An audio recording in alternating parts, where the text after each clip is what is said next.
శ్రీను అనే ఒక 3 ఏళ్ల చిన్న అబ్బాయి ఉన్నాడు.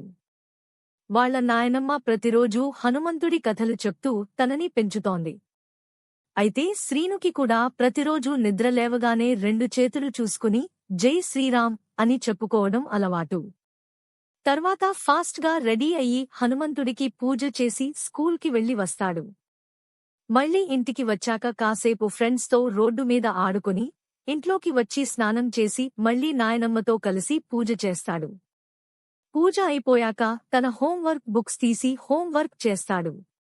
తర్వాత డిన్నర్ చేసి వెళ్లి నాయనమ్మ దగ్గర హనుమంతుడి కథలు చెప్పించుకుంటాడు. తర్వాత తనకి ఆ రోజంతా జరిగిన అన్ని విషయాలను హనుమంతుడితో షేర్ చేసుకుంటాడు.